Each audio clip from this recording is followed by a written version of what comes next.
Lát nữa chúng ta đi đâu dạo chơi nhé.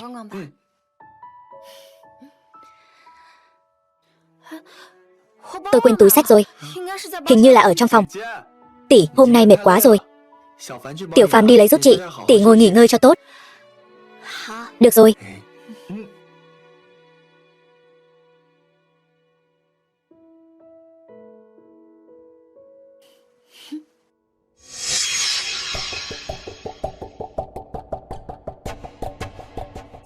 Đang đợi tôi đấy sao?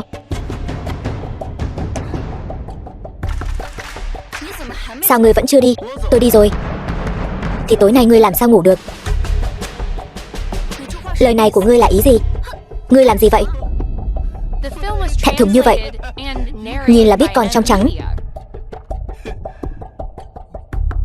Ta nói thẳng luôn nhé. Ta bây giờ là gia chủ Tô gia, đứng đầu trăm họ Vân Châu. Chỉ cần tối nay ngươi lên giường của ta, phục vụ ta thoải mái, ta đảm bảo Lâm Đông Trạch vị tổng đốc Vân Châu này sau này sẽ ngồi vững vàng. Ngươi thật hèn hạ. Đúng vậy, ta hèn hạ. Hèn hạ mới có thể ôm mỹ nhân về. Ngươi buông ta ra. Tô Bắc Thần, ngươi đừng quá đáng. Con khốn, cho mặt mũi mà không cần.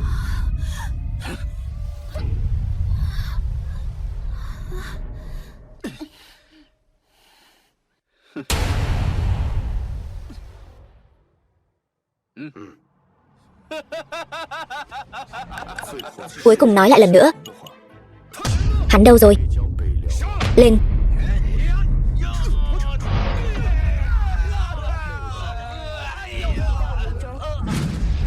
Người đâu? Ở đâu hả? Ta nói.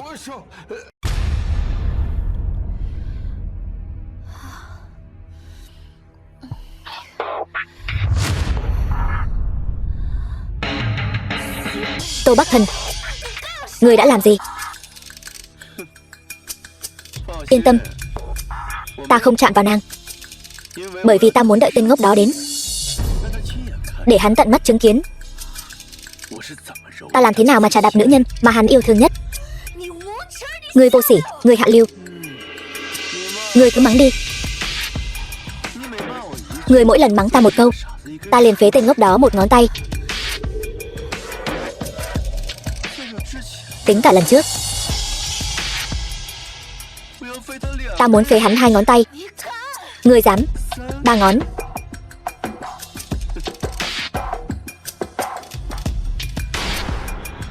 Tô thiếu gia, có chuyện gì ngươi cứ nhắm vào ta. Tiểu Phàm hắn cái gì cũng không hiểu. Ngươi tha cho hắn được không? Cầu xin ngươi, hãy tha cho hắn đi. Trinh Nguyệt, ta thật sự không hiểu nổi. Ngươi một Vân Châu đệ nhất mỹ nữ, còn là con gái của Vân Châu tổng đốc. Như ngươi, thiên chi kiêu nữ như vậy, sao lại có thể thích một tên ngốc suốt ngày cười khờ chứ?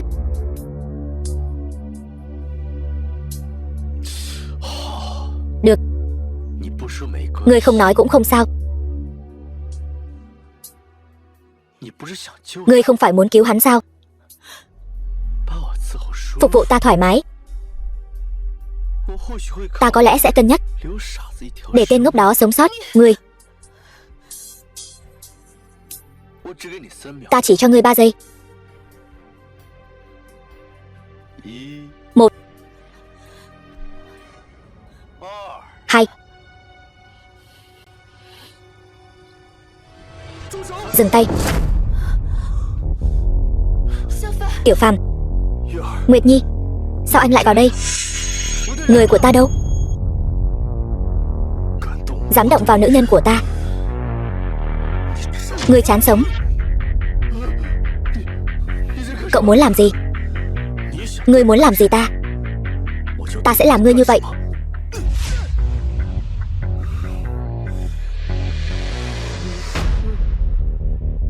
Ta là Tô gia chủ. Ta đại diện cho trăm tộc Vân Châu.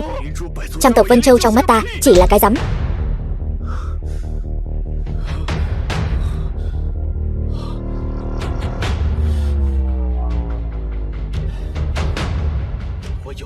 Các người giỏi lắm, dám xem thường Tô gia ta.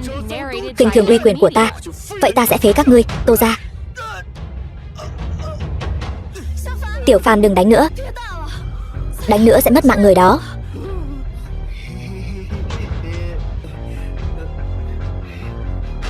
Tỷ tỷ, ta là kẻ ngốc.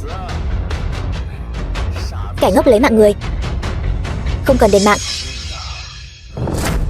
Đừng đánh nữa. Đừng đánh nữa. Ta biết lỗi rồi. Ta biết lỗi rồi. Phải. Xem như chúng ta nhiều năm là bạn học. Ngươi hãy tha cho ta một con đường sống. Tiểu Phàm, bỏ đi. Hắn cũng đã nhận được sự trừng phạt. Được thôi. Nếu tỷ tỷ đã cầu xin, vậy ta sẽ miễn cưỡng phế ngươi nhẹ chút.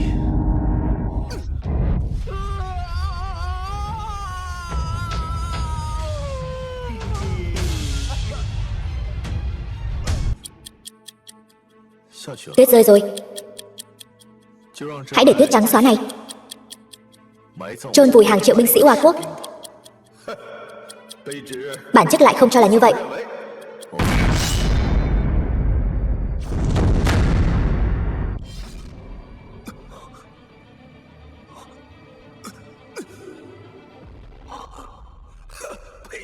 Bắc cảnh bình định, Long soái tại vị, ta làm sao thượng vị?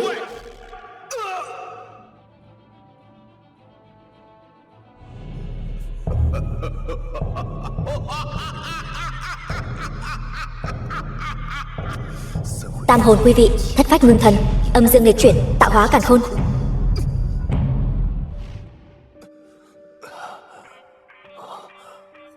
Đại ca, huynh có biết ta là ai không? Thần kinh. Ta. Đại ca, huynh đừng đi. Thần kinh.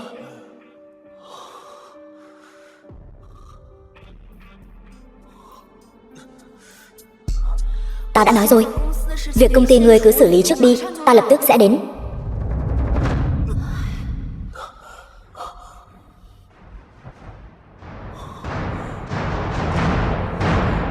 Cẩn thận.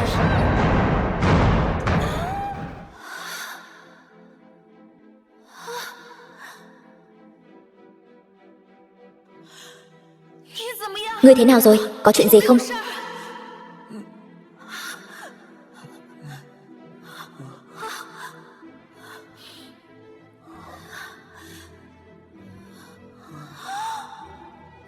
Tỷ tỷ, tỷ có biết ta là ai không?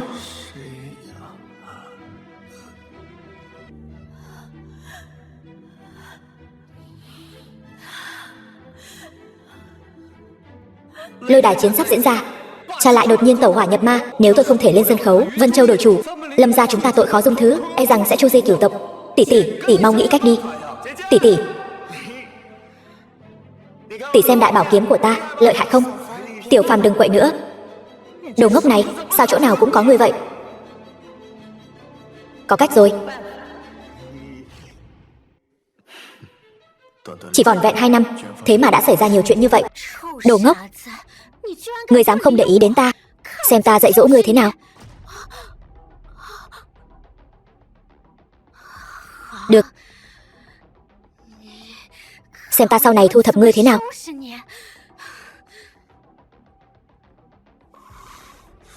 Ta ngủ say chỉ vỏn vẹn 2 năm, vậy mà đã xảy ra nhiều chuyện như vậy.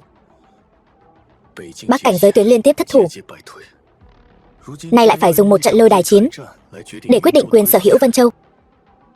Bắc Lương Vương này rốt cuộc đang giở trò gì? Đều cho rằng ta là kẻ ngốc sao? Được. Vậy ta sẽ dùng con mắt của Lâm Phàm quan sát rõ ràng nhân tình thế thái. Lâm Thanh nói, Tiểu Vương gia chắc là Viên Đình con trai của Viên Chiến Thiên. Chẳng lẽ Bắc Lương Vương tối nay sẽ không có mặt? Lũ lăng băm cút hết ra ngoài cho ta.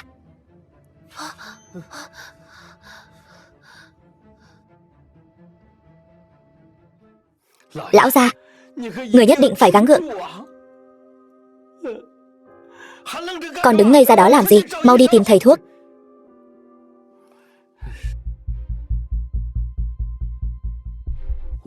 Ta nhớ Lâm Đông Trạch vì trận tỷ võ mà bế quan tu luyện, nhất thời nóng vội tẩu hỏa nhập ma, dẫn đến trọng thương, nhưng lúc này nguyên thần của ông ấy vẫn chưa bị tổn hại, kinh mạch vẫn ổn, hoàn toàn không giống tẩu hỏa nhập ma. Lâm thúc thúc dậy chơi với Tiểu Phàm đi.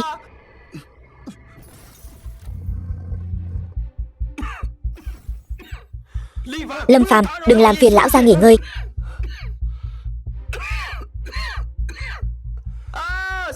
Tỉnh rồi. Đồ xấu xa. Đây là ai làm? Đều là tên ngốc Lâm Phàm kia. Ngươi còn dám nói xấu nửa lời, ta sẽ không tha cho ngươi. Còn nửa tiếng nữa là trận tỷ võ bắt đầu rồi. Vẫn chưa thấy bóng dáng của Oa Quốc đâu cả. Chắc chắn là sợ hãi bỏ chạy rồi. Uy danh bất bại của Long Soái, Oa Quốc nào dám làm càn, mời tỷ ăn kẹo. Tiểu Phàm ngoan, cả ngày la hét không có chút quy củ nào. Lâm gia nuôi người 2 năm rồi. Tiểu vương gia nhà Bắc Lương Vương Viên Đình đến.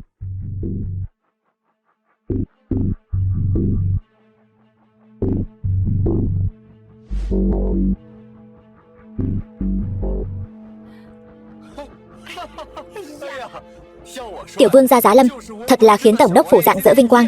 Ngài xuất hiện hôm nay khiến cho mọi người đều rất vui đấy.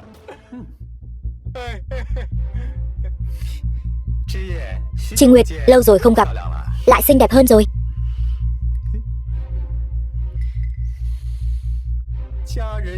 Giai nhân dư hương, đẹp không sao tả xiết.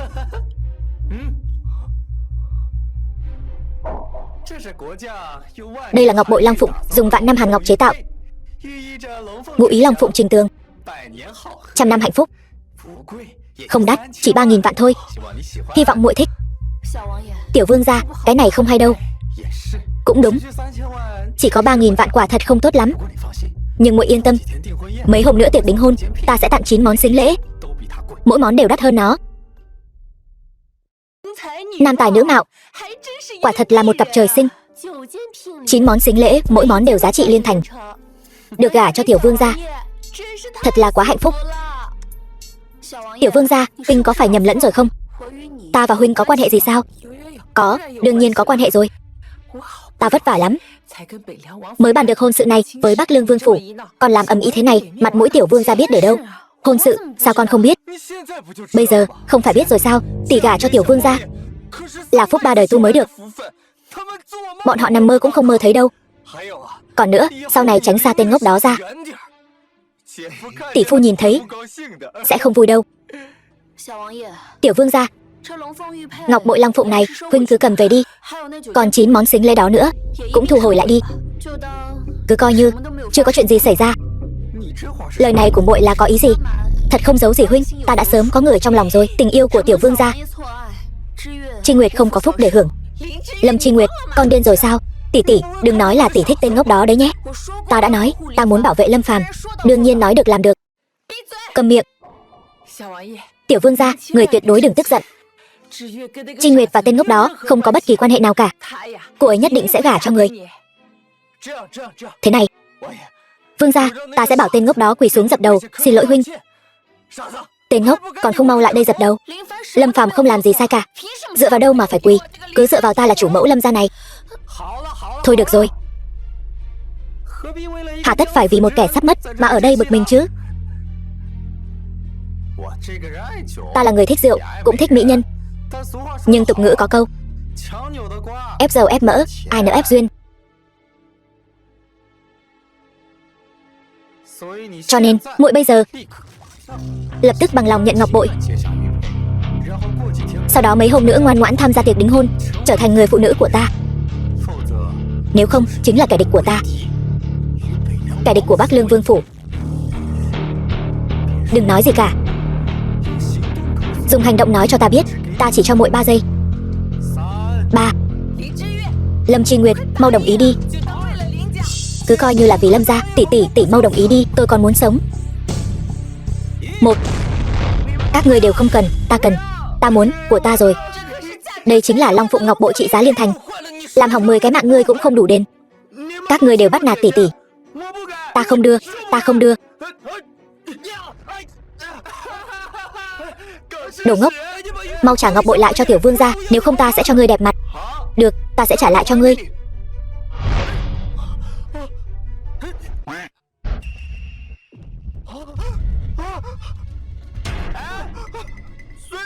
Vỡ rồi. Đồ giả. Đồ giả. Ngọc này cứng vô cùng, sánh ngang kim cương. Sao lại vỡ được? Chẳng lẽ thật sự là giả? Giả cái gì? Ngọc bội do chính tay tiểu vương gia chọn, sao có thể là giả?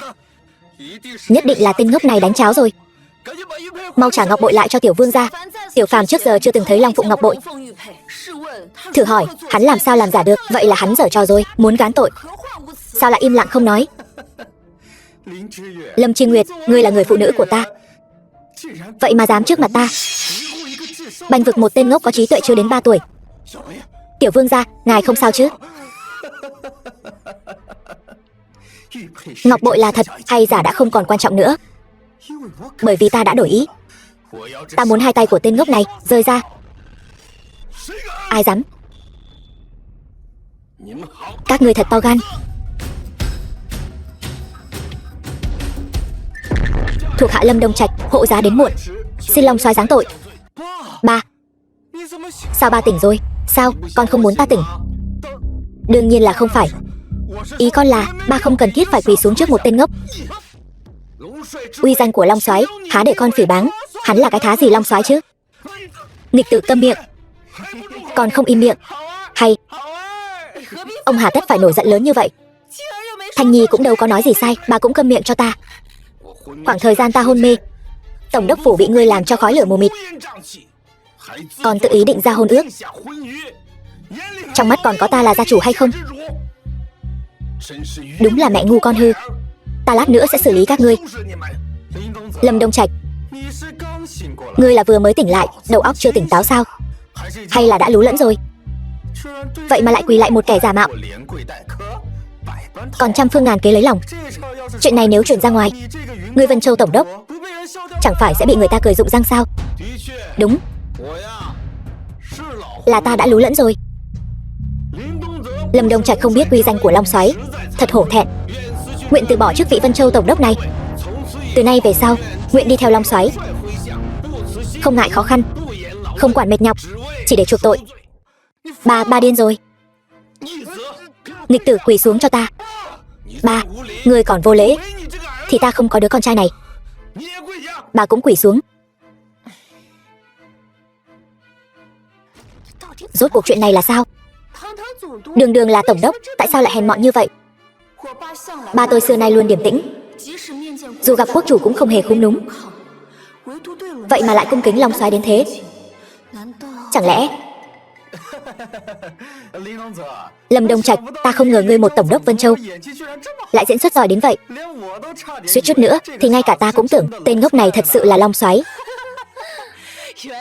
Thì ra là đang diễn trò. Ta đã nói rồi mà, Lâm Phàm tên ngốc này sao có thể là Long soái chứ? Ta đang nghĩ gì vậy? Tiểu vương gia, ngài nhìn nhầm rồi. Vị này là... Diễn không nổi nữa rồi. Cũng khó cho ngươi, phải diễn trò trước mặt một tên ngốc. Tiểu vương gia, cẩn thận lời nói.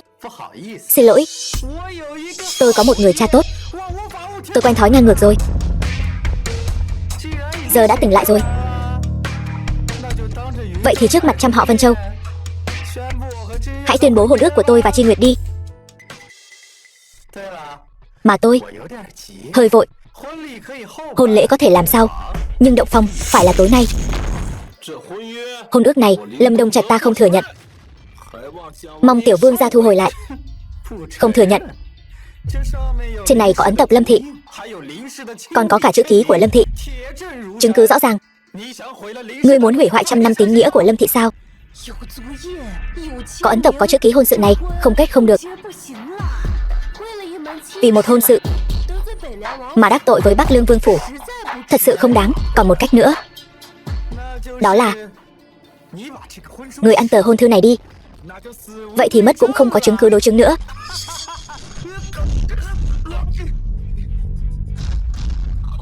Ăn hết rồi. Ăn hết rồi. Lâm Phàm, ngươi đang làm gì vậy? Đó là hôn thư của tỷ tỷ ta và tiểu vương gia. Hôn thư? Hôn thư gì cơ? Tiểu vương gia, ngài cứ yên tâm, dù không có hôn thư thì hôn sự này vẫn được tính. Không có hôn thư lấy đâu ra hôn sự? Đây chính là tiểu vương gia nói, mất không đối chứng. Viên Đình, đừng quá đáng. Quá đáng? Hôm trước có kẻ nói xấu sau lưng ta liền lấy lưỡi hắn ngay tại chỗ. Hôm qua ta thấy một kẻ rất xấu xí trên đường, ta thấy rất khó chịu, liền thiêu hắn đến mức không còn nhận ra hình dạng. Hôm nay ta muốn lấy mạng một tên ngốc, rất quá đáng sao? Không quá đáng, đương nhiên là không quá đáng. Được tiểu vương gia đích thân lấy mạng, đó là phúc phận của Lâm Phàm. Tên ngốc còn không lan qua đây, cho vương gia lấy mạng. Ai lăn? Chẳng lẽ là ta lăn? Ta hiểu rồi. Hắn lăn. Không muốn sống sao?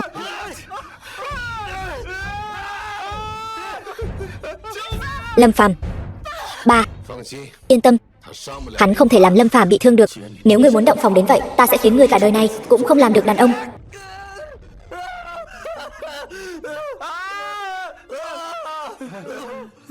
Đồ ngu xuẩn, dám làm ta bị thương, băm hắn ra cho ta, cho chó ăn. Khoan đã. Tất cả mọi người có mặt ở đây đều thấy là tiểu vương gia tự mình đụng vào. Liên quan gì đến Lâm Phàm? Đúng vậy, ngươi đáng đời. Tiểu vương gia, ta khuyên ngươi một câu, mau đi khám bác sĩ đi. Biết đâu còn giữ được. Ngươi Lâm Đông Trạch, ngươi nhất quyết muốn bảo vệ tên ngốc này. Ta chỉ làm việc mình nên làm. Được, được, được. Từ hôm nay, Bắc Lương Vương phủ và Lâm gia không đội trời chung, bất tử bất hiu. Ngươi, tên ngốc này, đừng hòng sống yên ổn với hắn. Tên đại ngốc khốn này. Tất cả đều là do ngươi hại. Mẹ, chuyện này không liên quan đến Lâm Phàm. Trinh Nguyệt, tiểu vương gia thật sự nổi giận rồi. Ngươi mau đi cầu xin hắn, nếu không Lâm gia chắc chắn sẽ diệt vong. Tỷ là đệ nhất mỹ nhân Vân Châu, giữ thân như ngọc hơn 20 năm. Tiểu vương gia rất thích ngươi. Chỉ cần tối nay tỷ hầu hạ vương gia tốt, Lâm gia chúng ta sẽ được sống. Tỷ, đừng sợ.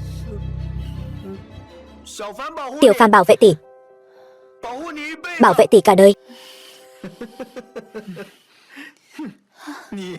Ngươi e rằng tối nay cũng không sống nổi.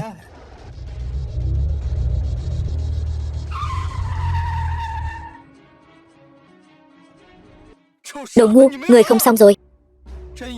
Tự mình mặc đồ đen là long soái sao? Người cũng xứng sao? Lâm gia chúng ta đến nông nỗi này đều là do người hại. Đúng là đồ vong ân bội nghĩa. Lâm gia nuôi người 2 năm trời, còn không bằng một con chó giữ cửa. Đủ rồi, không phải đã bảo các ngươi im miệng sao? Ta nói có sai sao? Đó là phủ của Bắc Lương Vương, nắm giữ 4 phương, có 10 vạn lính. Lâm gia nhỏ bé, chúng ta đắc tội với kẻ như vậy, chỉ có đường mất mạng. Ba hôn mê quá lâu. Hồ đồ rồi, hắn là kẻ ngốc.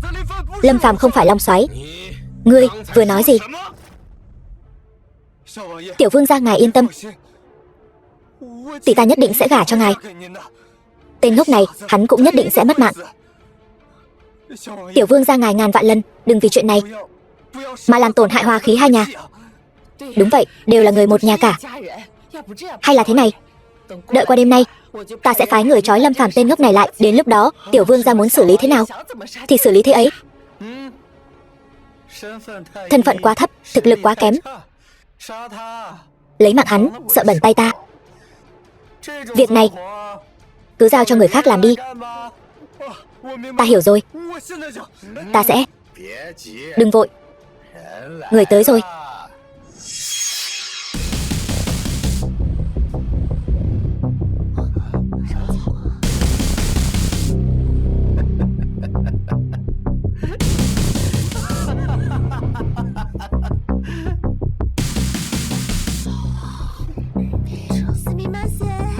Để mọi người đợi lâu rồi. Không thể nào, người của Hoa Quốc lại đến. Thôi xong rồi. Lôi đài chiến ước định là 8 giờ. Các ngươi đến chưa muộn. 2 năm trước đến nay, Long soái vẫn phong thái như xưa. Tên ngốc này sao không biết nói gì vậy? Đồ ngốc thì vẫn là đồ ngốc. Thế này thì tiêu thật rồi. Vì cả hai bên đều đã vào vị trí, vậy xin mời lên đài tỷ thí. Sao Hoa Quốc không lên đài vậy? Chắc chắn là uy danh của Long soái đã dọa Hoa Quốc rồi, chúng không dám lên đài. Chiến thần Hoa Quốc chưa từng sợ đánh nhau. Nhưng trước đó, chúng tôi muốn trả lại một vật.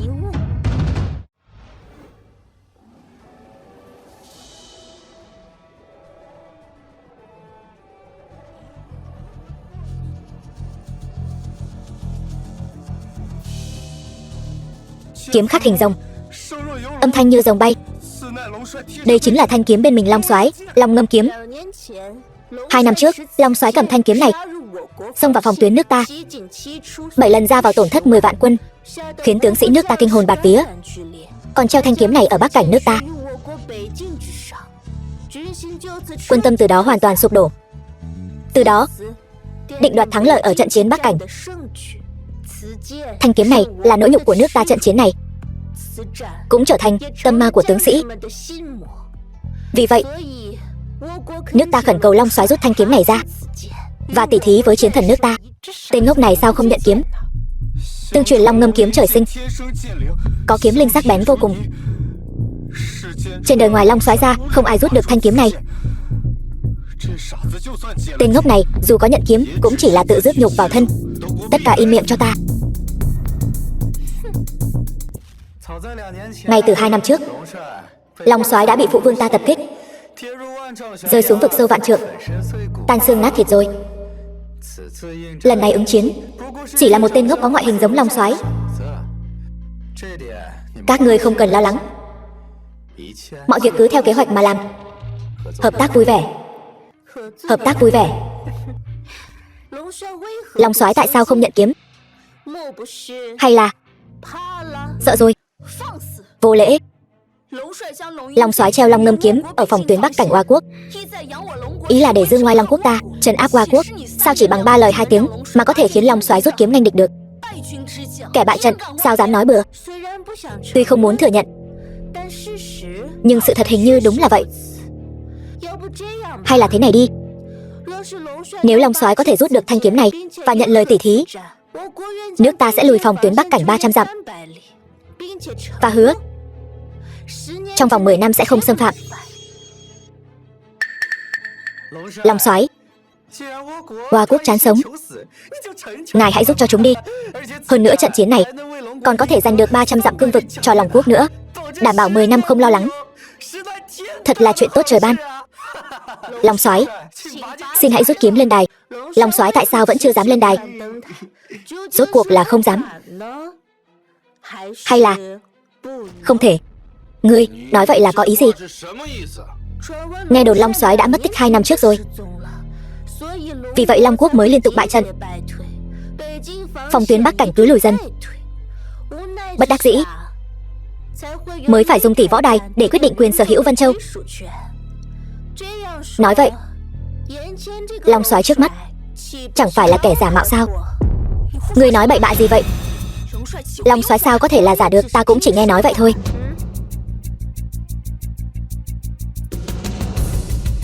Tin đồn là thật hay giả cũng chẳng sao. Nhưng trận chiến hôm nay liên quan đến quyền kiểm soát Vân Châu, thật sự không thể tránh khỏi. Kính mời Long soái mau chóng lên đài, đừng làm mất thời gian của mọi người. Toang rồi, chiến thần Hoa Quốc lên rồi. Trận này không thể tránh được. Đều tại tên ngốc này không dọa được Hoa Quốc. Tên ngốc này sao có thể là đối thủ của chiến thần Hoa Quốc? Tiểu Thanh, trận này chắc chắn thua rồi. Nếu Vân Châu rơi vào tay Hoa Quốc, chúng ta đều sẽ trở thành tù binh. Tiểu vương gia, xin ngài hãy cứu chúng tôi. Bây giờ chỉ có ngài mới cứu được chúng tôi. Tiểu vương gia, chỉ cần ngài đưa chúng tôi rời khỏi Vân Châu, tôi nhất định sẽ gả Chi Nguyệt cho ngài. Dù chỉ là làm một thị nữ, cũng để con bé hậu hạ ngài chu đáo. Mẹ đang nói bậy bạ gì vậy? Lâm gia chẳng là gì cả. Con mau lại đây, cầu xin tiểu vương gia rủ lòng thương mà cưới con. Hai người vô liêm sỉ này, Lâm gia ta há lại cam chịu khuất phục. Con gái của Lâm Đông Trạch ta há có thể van xin người khác một cách thấp hèn như vậy. Vân Châu sắp mất rồi, ông thì có là cái thá gì?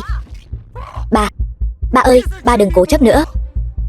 Ba mà còn chọc giận tiểu vương gia, chúng ta đều sẽ mất mạng. Con là con trai ruột của cha đó.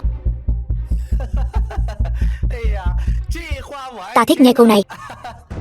Xù một tiếng nghe nào. Go go, go go, go go. Đợi đến khi Vân Châu thất thủ thì đi theo tôi nhé. Cảm ơn tiểu vương gia. Mỹ nhân này thật là kiều diễm, đem làm thị nữ thì tiếc quá. Dạo này trời hơi lạnh, lên giường sưởi ấm cho ta đi. Được tiểu vương gia để mắt tới, tôi nhất định sẽ để Chi Nguyệt sưởi ấm cho ngài. Chị tôi được sưởi ấm cho tiểu vương gia, đó là phúc 3 đời tu luyện mà có. Các người đừng mơ tưởng nữa. Cho dù Vân Châu thất thủ, Lâm gia suy tàn, tôi cũng tuyệt đối không cam chịu khuất phục. Được, cá tính thật. Chinh phục như vậy mới thú vị chứ. Đồ xấu xa, không cho phép các người bắt nạt chị. Thằng ngốc, mày chán sống hả? Rút kiếm thì có gì ghê gớm, có gì to tát đâu. Nhà ta có rất nhiều đao kiếm, sợ gì chứ? Tên ngốc này không lẽ tưởng Long Ngâm kiếm là kiếm đồ chơi sao? Nghe hắn nói thì đúng là vậy rồi. Vừa rồi nghe nói có người liếm chân trái của ngươi. Nếu ngươi rút được Long Ngâm kiếm, ta sẽ quỳ xuống trước mặt mọi người liếm chân phải của ngươi. Được, ta thích nhất là được người khác liếm chân. Ngươi thật sự sẽ liếm chân cho ta sao? Nói nhảm. Tiểu vương gia là ai chứ? Một lời đã nói ra, tứ mã nan truy, sẽ lừa người tên ngốc này sao? Nhưng nếu ngươi không rút được, ta sẽ lăng trì ngươi ngay tại chỗ. Được, nhất ngôn ký xuất.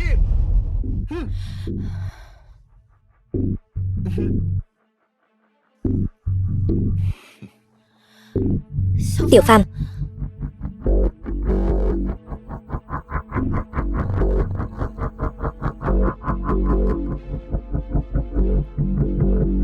lão bằng hữu, đợi lâu rồi.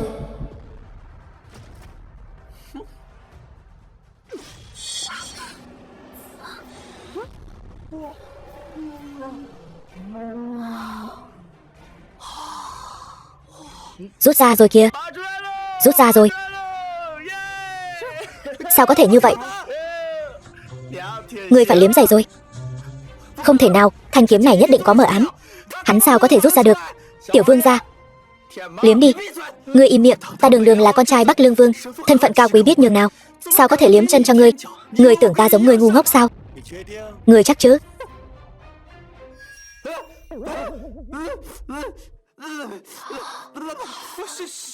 Tiểu vương gia, đây là...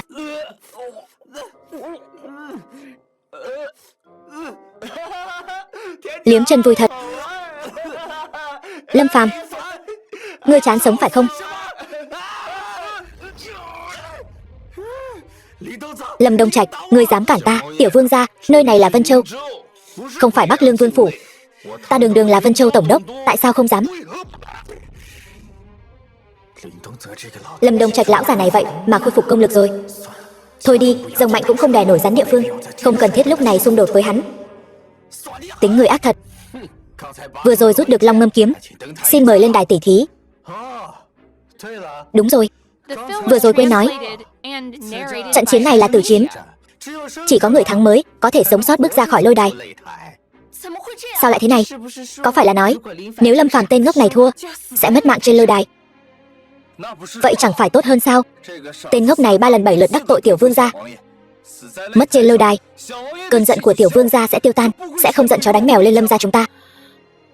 Nhìn ta làm gì? Tôi không nói sai. Đắc tội tiểu vương gia đương nhiên chỉ có con đường mất. Chiến sĩ chân chính chưa bao giờ sợ sinh tử. Long soái, xin mời lên đài. Được, nếu các ngươi nhất quyết không muốn sống, vậy ta sẽ giúp các ngươi. Hắn có khi nào nghĩ tử chiến trên lôi đài là trò chơi không? Đôi khi thật hâm mộ tên ngốc này. Tiểu Phàm, trận chiến này chúng ta không đánh nữa, về nhà được không? Tỷ tỷ, đừng làm loạn nữa. Hắn không lên đài, Vân Châu làm sao bây giờ? Lâm gia chúng ta làm sao bây giờ? Ta không thể trơ mắt nhìn hắn đi chịu mất mạng. Hơn nữa, cho dù hắn lên đài cũng chẳng thể thay đổi được gì. Tỷ tỷ, đừng buồn. Buồn rồi sẽ không còn xinh đẹp nữa. Lâm Chi Nguyệt, người nhất định phải bảo vệ tên ngốc này. Hắn không lên, người lên đi. Được, ta lên. Cút. Tỷ tỷ, tỷ sao rồi? Nguyệt Nhi, con không sao chứ? Yên tâm, con không sao. Con nhóc con mùi sữa chưa sạch như ngươi dám khiêu chiến ta. Cái ánh mắt này thật đáng sợ, thật quen thuộc. Hắn là Trấn Quốc Long Soái. Không đúng. Một tên ngốc cười khờ khạo như vậy sao có thể là Trấn Quốc Long Soái, khiến người ta nghe danh đã sợ mất mật. Vừa rồi nhất định là ta hoa mắt. Ta nói các ngươi đủ rồi đấy. Không có, muốn đánh thì đánh, đừng lề mề nữa. Cứ thế này chẳng bằng đầu hàng cho khoái. Tiểu vương gia, ngài là hoàng thân quốc thích, sao có thể làm tăng chí khí của Hoa quốc? Tôi chỉ nói sự thật thôi. Ba, tiểu vương gia nói đúng. Dù sao cũng đánh không lại, thà cứ nhận thua luôn cho rồi. Bớt làm tăng chí khí Hoa quốc. Im miệng. Nhìn ngươi chỉ thấy trò hề. Ai nói chúng ta nhận thua? Tỷ tỷ, xem ta giúp tỷ xả giận thế nào.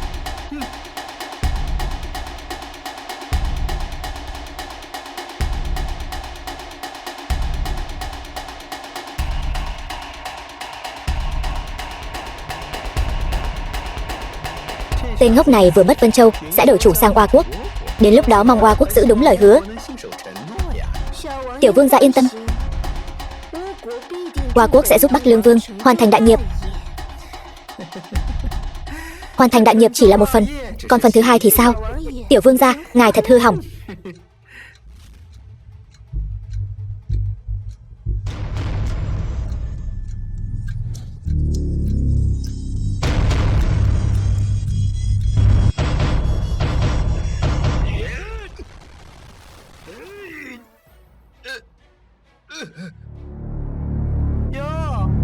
Tên ngốc này còn biết tạo dáng nữa.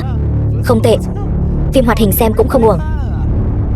Tiếc là không xem được nữa rồi. Mau ra tay đi. Ngã gục.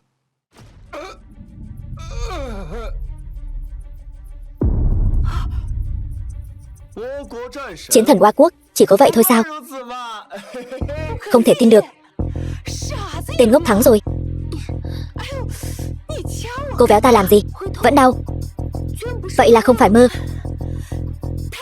Hay quá, Tiểu Phàm. Tốt quá rồi, đệ không sao. Ta đã nói sẽ giúp tỷ dạy dỗ bọn chúng mà. Không tính trận chiến vừa rồi. Không tính. Long ngâm kiếm của Long Soái có kiếm linh. Vừa rồi nhất định là kiếm linh điều khiển Long ngâm kiếm mới có thể lấy mạng chiến thần Hoa quốc. Liên quan gì đến ngươi? Thì ra là vậy. Thảo nào tên ngốc này lại thắng. Nhưng mà ta chính là Trấn Quốc Long Soái mà. Ta dùng kiếm của ta lấy mạng chiến thần Hoa quốc. Có vấn đề gì sao? Chiến thần Hoa quốc nho nhỏ sao có thể là đối thủ của Long Soái? Bị một kiếm lấy mạng cũng là hợp tình hợp lý. Hơn nữa, Long Soái không dùng Long ngâm kiếm. Chẳng lẽ lại dùng đoàn đao kém cỏi của Hoa quốc? Nếu hắn thật sự là Trấn Quốc Long Soái thì thôi. Nhưng hắn là kẻ giả mạo. Cho dù có chiến thắng chiến thần Hoa quốc thì trận chiến trên đài lần này cũng không tính. Viên Đình, ngươi nói bậy bạ gì vậy? Ta có nói bậy không? Lâm Đông Trạch trong lòng ngươi không biết sao? Ngươi, Tiểu vương gia, lời này là thật sao? Đương nhiên rồi. Tên ngốc này tên là Lâm Phàm, là người hầu của Lâm gia, là một người có trí tuệ còn không bằng đứa trẻ 3 tuổi. Người như vậy sao có thể là chiến thần? Hôm nay tất cả mọi thứ ở đây đều là giả, đều là diễn kịch. Mục đích là để Hoa quốc các ngươi không đánh mà lui, chủ động từ bỏ quyền kiểm soát Vân Châu. Lâm Thanh, ngươi là thiếu chủ Lâm gia, những lời ta vừa nói có giả không? Không, không. Còn các ngươi thì sao? Thì ra là vậy. May mà tiểu vương gia nói thẳng, nếu không ta thật sự bị bọn họ lừa rồi. vì Trấn Quốc Long Soái không có mặt trong trận chiến trên đài. Vậy ta tuyên bố, trận chiến trên đài lần này là Oa quốc thắng. Vân Châu sẽ thuộc về nước ta. Thật là một lời nói láo. Ta Lâm Đông Trạch có thể dùng danh nghĩa tổng đốc Vân Châu mà thề. Lâm Phàm chính là Trấn Quốc Long Soái chân chính. Tiểu Phàm, chuyện này có thật không vậy? Dĩ nhiên là thật. Ta chính là Trấn Quốc Long Soái, chuyên trừ gian diệt bạo. Cú hồn, tưởng tên ngốc này là Long Soái thật. Nực cười. Ngươi chỉ là một tên tổng đốc Vân Châu. Ta nguyện dùng danh nghĩa Bắc Lương Vương phủ mà thề. Hắn ta chính là kẻ mạo danh. Tiểu vương gia luôn miệng nói Lâm Phàm mạo danh Long Soái. Có bằng chứng gì không? Ta chinh chiến nửa đời, từng đi theo dưới trướng Long Soái. Dung mạo của ngài ấy ra sao, ta rõ hơn ai hết. Quả thực chính là khuôn mặt này. Ngoài ra, Long Ngâm kiếm là bảo kiếm bên mình Long Soái. Chỉ có Long Soái mới có thể khống chế được, chỉ có Long Soái mới có thể lấy ra. Điều này cả thế gian đều biết, không thể chối cãi. Hai điểm này đều có thể chứng minh hắn chính là Trấn Quốc Long Soái. Còn ngươi thì sao? Ta là Trấn Quốc Long Soái, kẻ nào dám mạo phạm?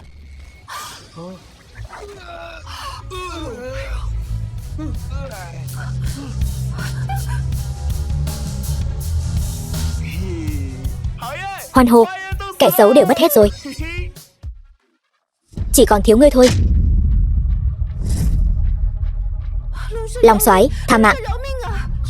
Nếu muốn xin tha mạng thì mau công bố kết quả tỷ võ đi.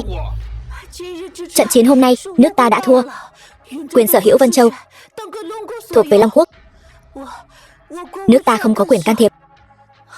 Còn gì nữa không? Còn nữa, nước ta nguyện ý rời phòng tuyến biên giới phía Bắc, lùi lại 300 dặm. Từ nay về sau, 10 năm không xâm phạm. Khoan đã.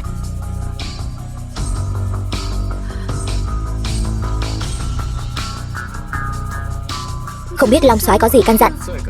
Nếu còn dám rút kiếm, Oa quốc chắc chắn diệt vong.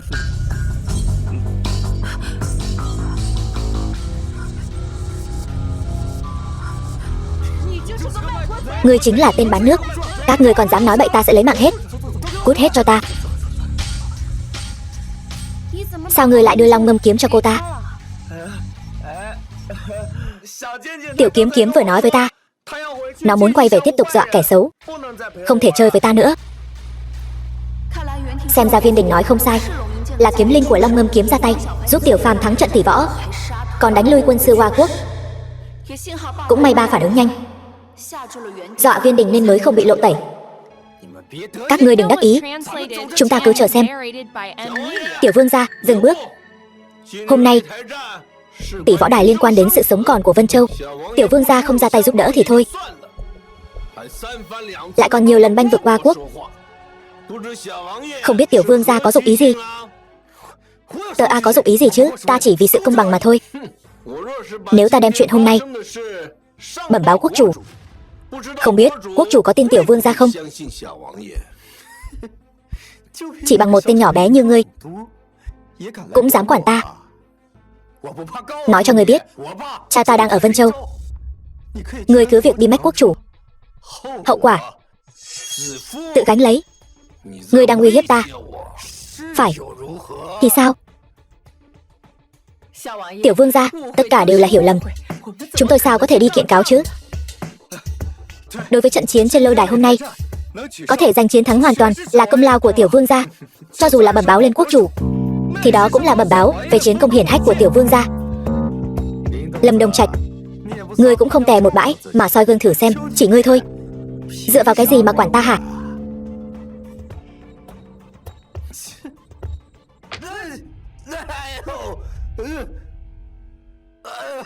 Đồ ngốc, ngươi dám đánh ta? Ngươi không phải muốn dạy dỗ sao? Ta đang giúp ngươi đó. Cha ta là Bắc Lương Vương, là đệ đệ của quốc chủ, còn dám đánh ta? Ta kệ Bắc Lương Vương nhà ngươi. Ta là Trấn Quốc Long Soái, lớn hơn Bắc Lương Vương nhà ngươi. Lên cho ta. Dừng tay. Long soái thay Bắc Lương Vương dạy dỗ tiểu vương gia, các ngươi cũng dám xen vào. Đồ giả mạo, ta nhớ kỹ ngươi rồi. Ngươi còn muốn nữa sao? Thoải mái rồi. Ba, chuyện này sẽ không xảy ra chuyện gì chứ? Yên tâm, Long soái tự có chừng mực. Việc này e là nhập tâm quá sâu rồi. Các ngươi còn ngây ra đó làm gì? Còn không mau đỡ tiểu vương ra đến bệnh viện. Ngươi còn dám trừng mắt với ta? Không, đi mau đi.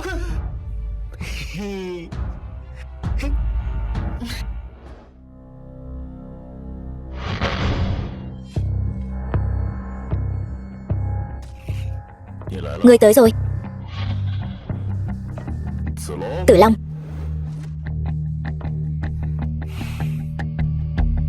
Sao? Lại muốn lấy mạng ta?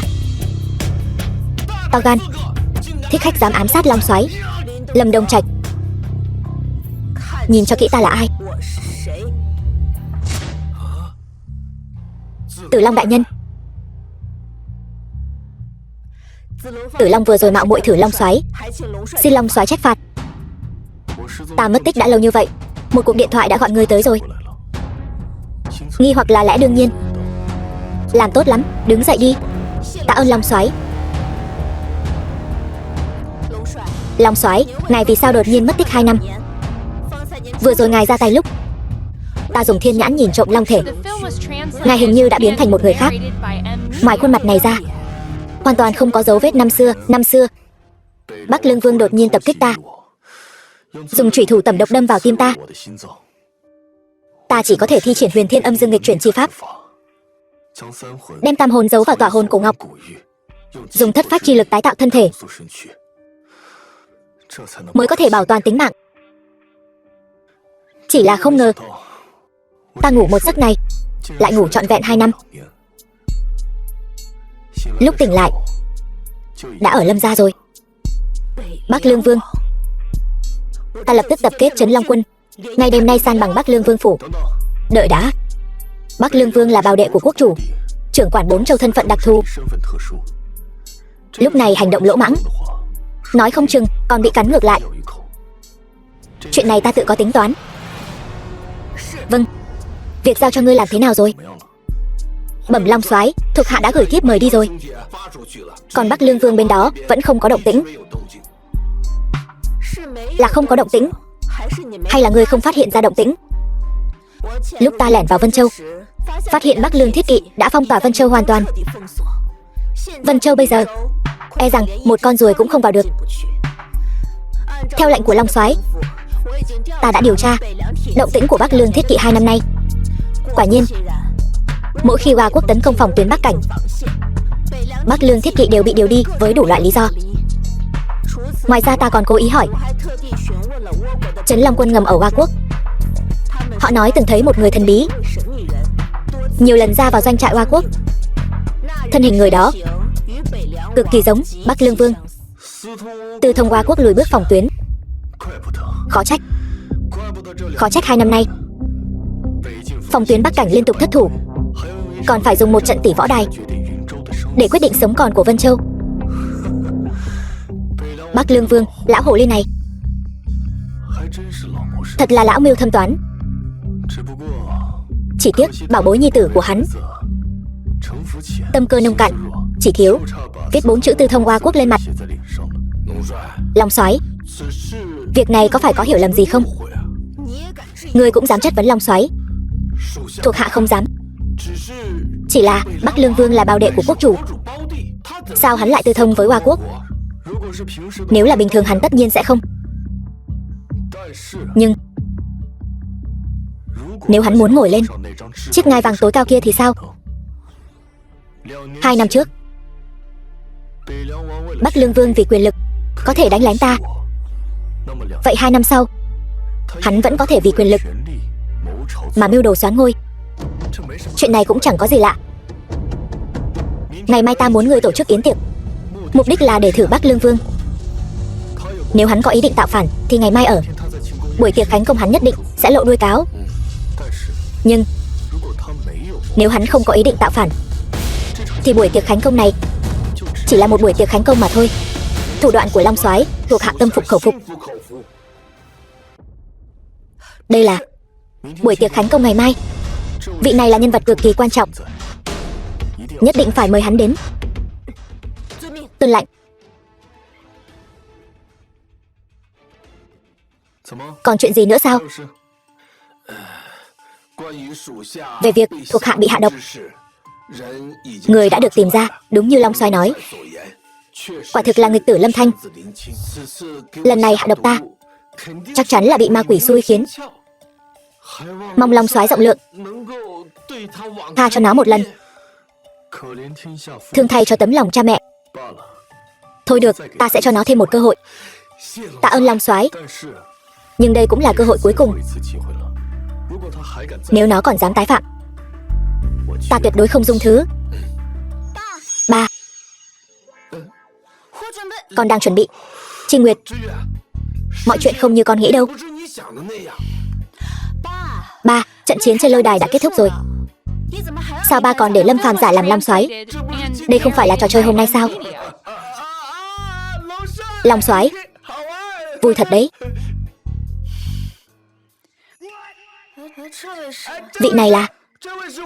Vị này là thuộc hạ của ta, Tử Long. Vội vàng hấp tấp đến đây có chuyện gì? Tối mai là tiệc khánh công, trăm tộc Vân Châu tụ họp, chắc chắn sẽ rất náo nhiệt. Con muốn dẫn Tiểu Phàm đi mua vài bộ đồ mới. Hắn đến Lâm gia 2 năm rồi, cũng chẳng có bộ đồ nào ra hồn. Vậy sao? Được rồi, mua quần áo mới.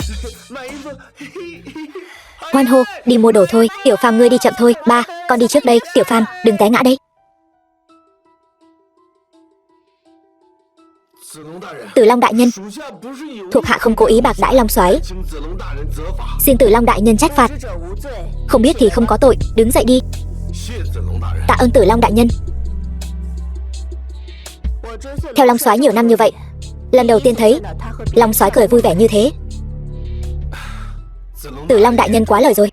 Tiểu nữ tầm thường sao sánh bằng Tử Long đại nhân.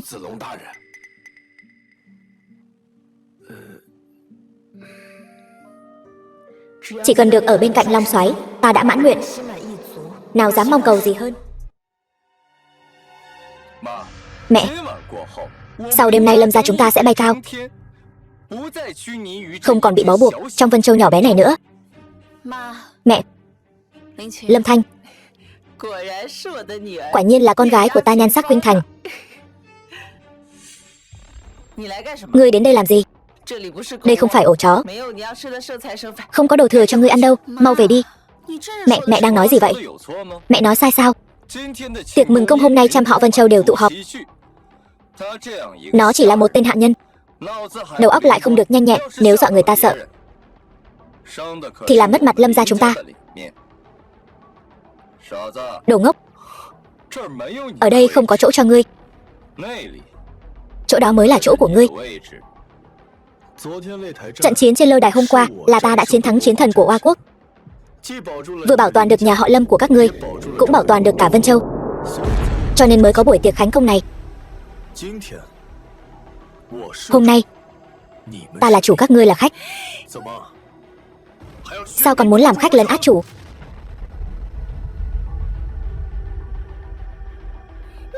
Cái đồ vong ân bội nghĩa này, ta nuôi người 2 năm, ngươi dám lớn tiếng quát tháo ta như vậy? Lâm Phàm không nói sai, buổi tiệc khánh công này vốn là chuẩn bị cho hắn. Còn nữa là nhà họ Lâm nuôi Lâm Phàm 2 năm, chẳng liên quan gì đến các người. Trinh Nguyệt, ngươi dám nói chuyện với mẹ như vậy? Con chỉ nói những gì con nên nói. Ngươi còn nắm tay hắn. Đúng vậy, con thích Tiểu Phàm. Từ nay về sau, con sẽ luôn nắm tay hắn, không để bất cứ kẻ nào bắt nạt hắn. Ta không nghe lầm chứ? Đại tiểu thư nhà họ Lâm, đệ nhất mỹ nhân Vân Châu, lại thích một tên ngốc. Mau véo ta tỉnh lại, ta nhất định đang nằm mơ. Ngươi muốn chọc ta tức điên sao? Ta nói cho bà biết, nếu không phải nể mặt bà là mẹ của Nguyệt Nhi, thì với hành động này của bà, ta sẽ khiến bà hối hận cả đời. Không sao chứ? Tên ngốc thối, ngươi đã cho tỷ tỷ ta uống bổ mê thuốc lú gì? Cho uống bổ mê thuốc lú thì sao? Vẫn tốt hơn là hạ độc cha ruột chứ. Tiểu Phàm, huynh nói gì? Ngươi, cái tên ngốc này nói bậy bạ gì đó. Ta mặc kệ, dù sao thì buổi tiệc khánh công hôm nay không có chỗ cho ngươi. Mau cút ra canh cổng. Xin lỗi, ngươi không có tư cách. Cộng thêm chúng ta thì sao?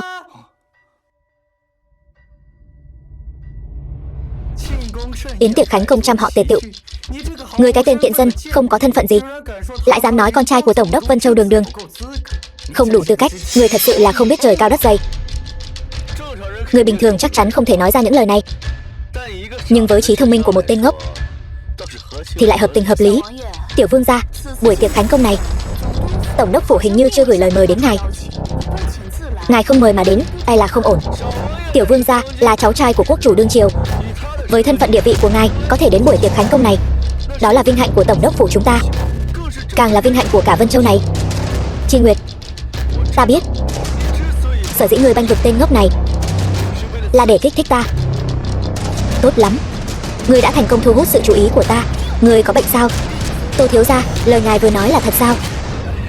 Nếu ngài đã thích Chi Nguyệt nhà ta, vậy thì chọn ngày lành tháng tốt, để Tô gia và Lâm gia kết thành thông gia 100 năm. Đủ rồi, trừ Tiểu Phàm ra, tôi sẽ không gả cho ai khác. Im miệng, người nên im miệng là bà. Bán con cầu vinh, có người mẹ nào như bà không? Nói hay lắm, nhưng người ta bán con ít ra còn cầu được vinh, còn người hèn mọn đến cùng cực, chẳng có gì cả, thậm chí còn không bằng con chuột cống trong cống rãnh. Tiểu vương gia nói đúng, kẻ chẳng có gì cả, không có tư cách tham gia yến tiệc khánh công, cút ra ngoài. Những người có mặt đều là danh nhân, nếu lẫn vào một hạt bụi, chẳng phải sẽ khiến mọi người hổ thẹn sao? Tên ngốc, cút ra ngoài, nghe thấy chưa? Ngươi còn không cút ra ngoài. Tô Bắc Thần, ngươi đừng có quá đáng. Nếu không phải Tiểu Phàm thắng chiến thần Oa Quốc thì sao dung túng các ngươi ở đây chè chén nói cười vui vẻ. Hắn chiến thắng chiến thần Oa Quốc.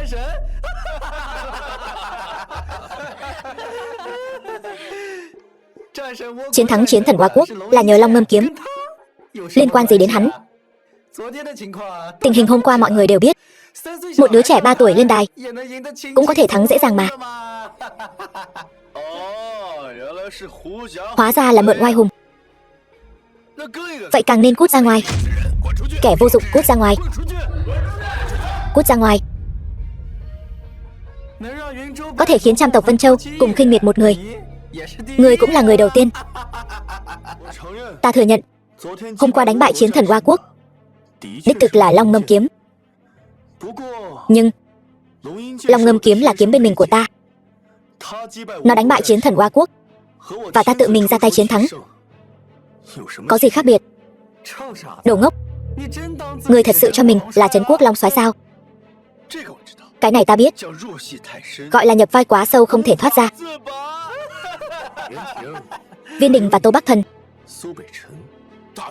to gan, ngươi dám trực tiếp gọi tên tiểu vương gia. Vô lễ, tên của gia chủ Tô gia. Ngươi đừng hòng nói bậy. Không sao, để hắn nói, xem miệng chó của hắn có thể nhả ra ngà voi gì. Hai người các ngươi bắt nạt ta, sỉ nhục ta, chèn ép ta, bảo ta cút khỏi yến hội, thật là oai phong biết mấy. Nhưng các ngươi có biết không, trong mắt ta, các ngươi chỉ là bọn hề nhảy nhót. Ý ngươi là ta Bắc Lương chi tử cháu ruột của quốc chủ. Trước mặt tên ngốc, chỉ số thông minh đáng lo ngại như ngươi chẳng là gì cả, thậm chí không có tư cách nói chuyện trước mặt ngươi sao? Ngay cả ta, người đứng đầu trăm tộc Vân Châu, gia chủ Tô gia, cũng không có tư cách sao? Ngươi nói đúng, hai người các ngươi cộng lại cũng không đủ. Tên ngốc này hôm nay hoàn toàn phát điên, thành kẻ điên rồi. Nói nhăng nói cuội vô căn cứ hết sức. Ngươi thật sự là ngạo mạn hết sức. Ngươi dựa vào cái gì? Đúng, ngươi dựa vào cái gì? Dựa vào cái gì? 4 chữ này, Trấn Quốc Long Soái.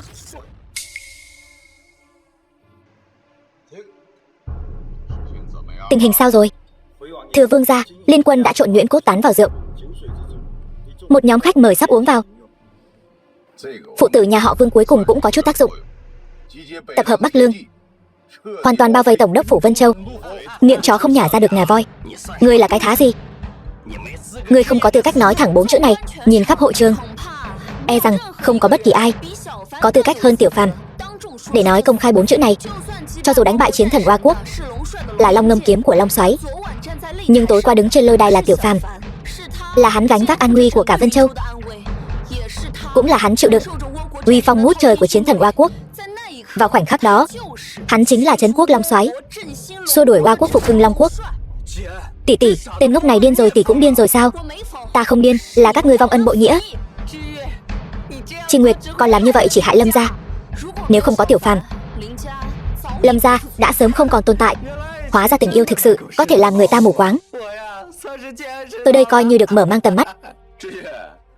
Trinh Nguyệt, cho dù ngươi có nói hoa mỹ đến đâu, miệng nở hoa sen, nhưng có một điều không thể phủ nhận, chính là thân phận tên ngốc này thấp hèn, không thể bước vào đại sảnh.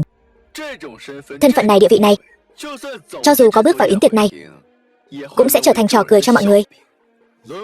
Kẻ trở thành trò cười là ngươi, là các ngươi.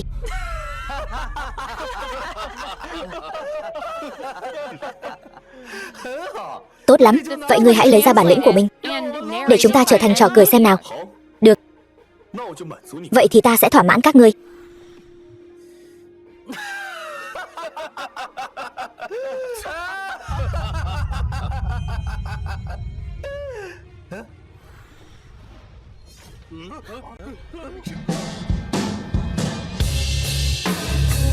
Kiếm trấn Hà Sơn, bản lĩnh này đủ chưa? Cái này không thể nào. Ngươi làm thế nào vậy? Nhân kiếm hợp nhất, dù cách xa ngàn dặm cũng có thể gọi về trong một ý niệm. Long Ngâm kiếm có kiếm linh, chỉ có Long Soái mới có thể làm được nhân kiếm hợp nhất. Ngươi nhất định đã giở trò gì đó. Có khả năng nào hay không? Ta chính là Trấn Quốc Long Soái. Nếu ngươi quanh quẩn bên Long Ngâm kiếm, bịa ra một bộ lời lẽ, nói không chừng còn có thể lừa được ta. Nhưng ngươi lại cứ phải nói ngươi là cái gì mà Trấn Quốc Long Soái. Ta còn thấy tiếc thay cho ngươi đấy. Đồ ngốc, rốt cuộc vẫn là đồ ngốc. Tưởng cả thế giới đều là kẻ ngốc. Nhưng đồ ngốc này, tất cả mọi chuyện về ngươi, Lâm Thanh đã nói với ta hết rồi. Ta khuyên ngươi vẫn nên ít nói lại. Như vậy, nói không chừng đến lúc đó còn có thể. Xin lỗi, ta quên mất kẻ ngốc không có mặt mũi. Còn về thanh Long Ngâm kiếm này, nếu ta đoán không nhầm, ngươi căn bản chưa giao cho quân sư Oa Quốc. Để lại chiêu này là để lừa gạt chúng ta. May mà Tiểu Vương gia sáng suốt, nếu không chúng ta đều bị ngươi lừa rồi. Chúng ta trói hắn lại đi. Trong tay ngươi không phải có Long Ngâm kiếm sao? Ngươi rút ra cho chúng ta mở mang tầm mắt xem nào. Được, vậy ta sẽ rút cho các ngươi xem.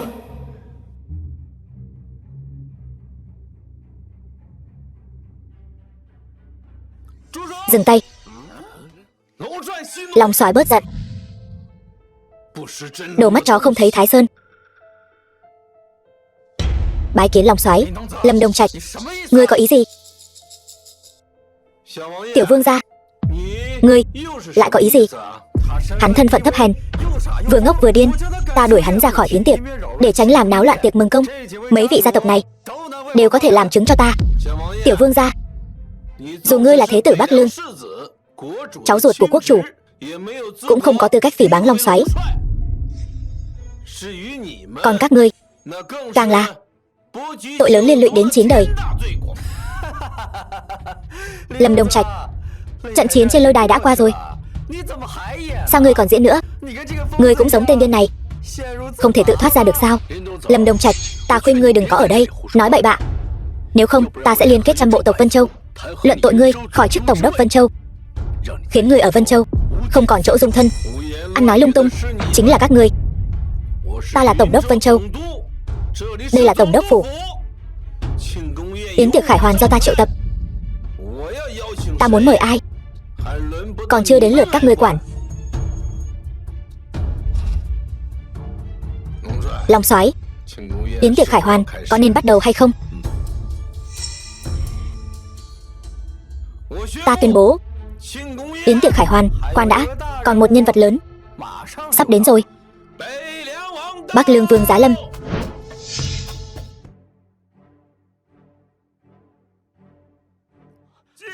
Bái kiến Bắc Lương Vương. Tất cả đứng dậy đi. Gặp Bắc Lương Vương sao không quỳ? Trấn quốc long soái ngang hàng quốc chủ, ta cần gì phải hành lễ với một thân vương? Ta tất nhiên cũng có thể miễn lễ cho hai người bọn họ. Khốn kiếp, người giả vờ nghiện rồi sao? Thật sự tưởng mình là long soái, quỳ xuống dập đầu hành lễ cũng không sao. Giống thật. Giống thật. Long ngâm kiếm quả nhiên là hoàn mỹ. Đình Nhi, việc này con làm rất tốt. Có thể chia sẻ nỗi lo cho phụ vương là điều nên làm. Vương gia, tiểu vương gia, ngài đây là có ý gì? Đã đến nước này, ta cũng không ngại nói cho các người biết. 2 năm trước, long soái đã rơi xuống vực, thân xác tan nát, mà kẻ lấy mạng hắn chính là phụ thân ta, Bắc Lương Vương Viên Chiến Thiên. 2 năm nay, dưới sự bày mưu tính kế của phụ thân ta, phòng tuyến Bắc Cảnh liên tiếp thất bại. Hoa quốc lại liên tiếp chiếm được Nam Giang và Dương Châu. Ngay cả trận chiến trên lôi đài hôm qua cũng là do phụ thân ta một tay sắp đặt. Chính là muốn Hoa quốc không tốn một binh một tốt mà chiếm được phòng tuyến Bắc Cảnh, thông đồng với Hoa quốc bán nước. Bắc Lương Vương, người thật to gan. Gan không lớn, sao ta có thể ngồi được ngôi vị trí tôn này? Người thật là phóng túng. Người có biết mình đang nói gì không? Tất nhiên, ta đâu phải kẻ ngốc. Ta tất nhiên biết mình đang nói gì. Đánh lén long soái, tích trữ binh lương, khai khẩn đất hoang, tất cả những điều này đều là vì muốn đoạt lấy ngôi vị long chủ, để toàn bộ Long Quốc trở thành vật sở hữu của Viên Chiến Thiên ta. Vốn dĩ việc này còn phải mưu tính thêm vài năm nữa, bên ta mới nắm chắc.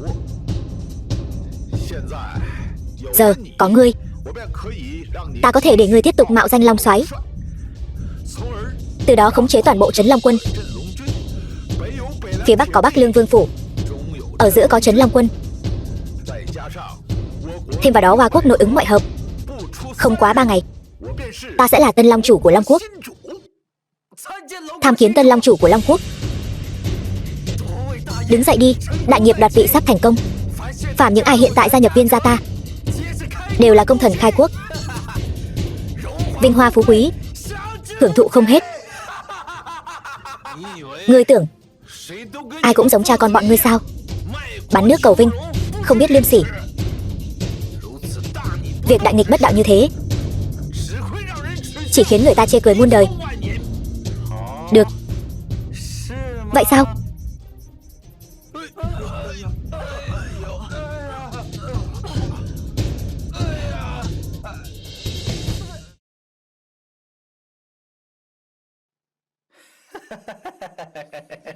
Các ngươi lại dám hạ độc, thật vô sỉ.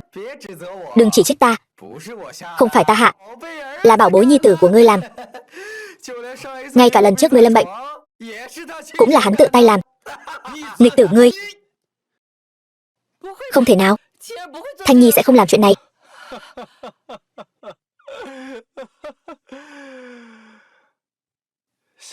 Tiểu vương gia nói đúng, độc và nhuyễn cốt tán đều là ta hạ. Ta nguyện thần phục Viên gia. Thấy chưa? Đây mới là đại thế. Đồ ngốc. Còn ngươi, quên mất đồ ngốc, không hiểu tiếng người rồi. Ta quyết không cùng các ngươi đồng lõa. Tốt lắm, ta thích ngươi như vậy đấy. Chinh phục mới thú vị. Ta nhớ, ngươi cũng thích nữ nhân này, phải không? Không, tiểu nhân sao có thể cùng tiểu vương không tranh giành nữ nhân? Lời này ta thích nghe.